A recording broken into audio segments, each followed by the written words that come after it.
Bienvenue sur Good Morning Travail, j'ai le plaisir de recevoir aujourd'hui Mathieu Bousquet. Bonjour Mathieu. Et bonjour à tous. Mathieu, vous êtes vigneron poète de 37 ans, héritier d'une lignée enracinée dans la terre languedocienne que vous avez su faire vibrer d'une sensibilité rare. Depuis 2013, vous façonnez le domaine Claudel, 25 hectares de vignes en agriculture biologique, avec la rigueur de l'artisan et l'âme de l'artiste. À la croisée des générations, vous avez repris le flambeau familial, insufflant à chaque millésime une fraîcheur singulière et une vivacité qui défie les codes du terroir. Votre originalité s'incarne jusque sur les contre-étiquettes, où vos poèmes, éclats d'intimité et d'universel, transforment chaque bouteille en messagère d'émotion. Vous incarnez ce paradoxe du vigneron terrien et céleste, taiseux et lyrique, qui fait du vin un art accessible, un souvenir à partager, une invitation à la simplicité profonde. Mathieu, vous revendiquez une approche poétique du vin, allant jusqu'à inscrire vos propres vers, comme on l'a dit, sur les contre-étiquettes. Comment la poésie façonne-t-elle votre rapport à la vigne et à la vinification, et que souhaitez-vous transmettre à travers ces messages discrets mais puissants ?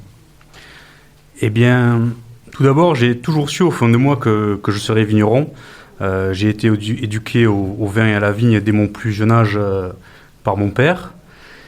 Et j'ai toujours vu aussi qu'il y avait une subtilité, une beauté dans ce travail, derrière la rudesse que cela demande.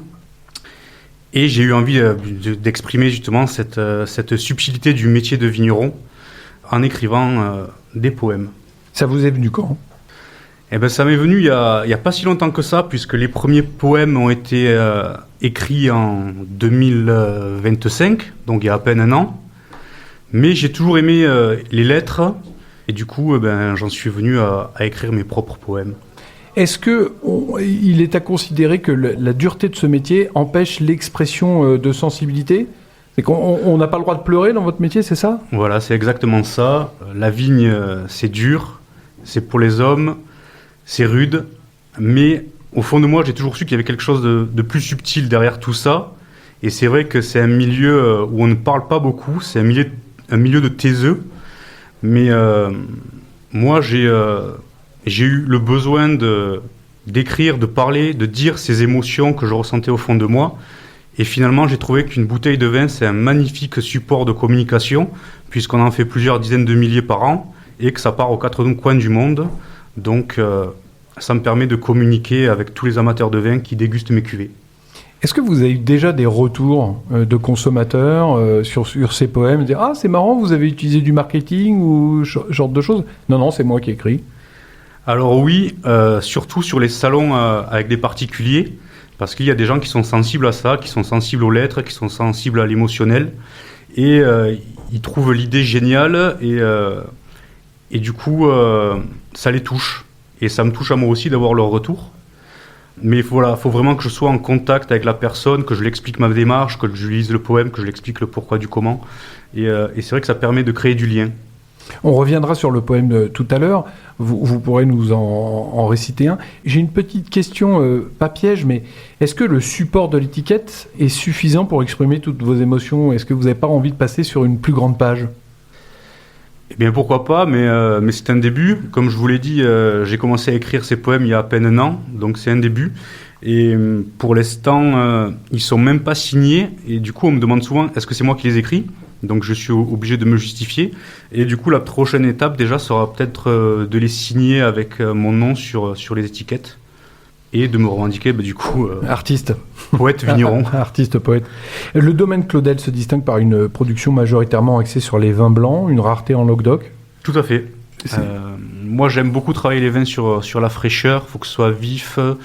Et c'est vrai qu'en Languedoc, déjà avec le climat qu'on a, on fait des vins plutôt lourds en général. Mais moi, j'ai pris ce parti de travailler justement sur la finesse, sur l'élégance. Et plus sur les blancs. J'ai une affinité avec les blancs. Donc je travaille le chardonnay, le viognier, le vermentino et la roussanne. Et bientôt quelques nouveautés. Et aujourd'hui, les bouteilles, elles se trouvent où ? Essentiellement en France ou à l'export ? Alors on bosse un petit peu à l'export, notamment sur les États-Unis et l'Allemagne.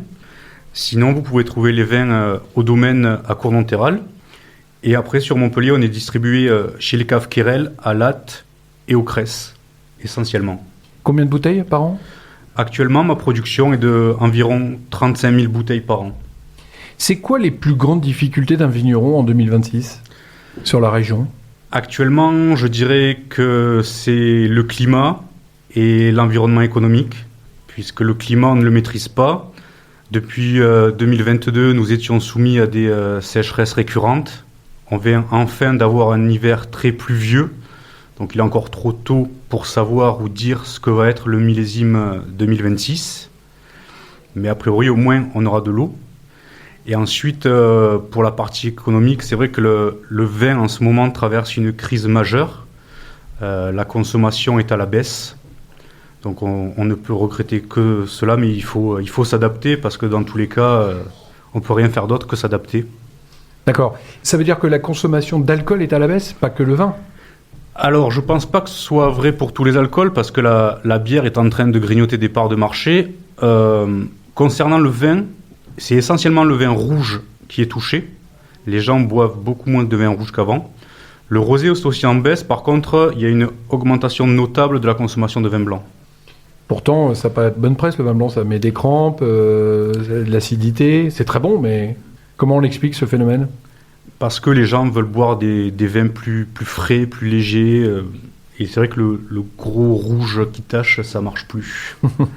Donc c'est pour ça que moi j'essaye personnellement d'amener de la fraîcheur, de l'élégance dans mes vins, que ce soit digeste, que ce soit fruité, qu'on ait envie d'y revenir. Le domaine a une particularité, c'est qu'il est très beau, avec une belle lumière, et je crois qu'il y a une exploitation événementielle derrière. Vous pouvez nous en dire un peu plus ? Alors oui, tout à fait. En plus du pôle production de vin, sur le domaine, nous avons un pôle événementiel et réception.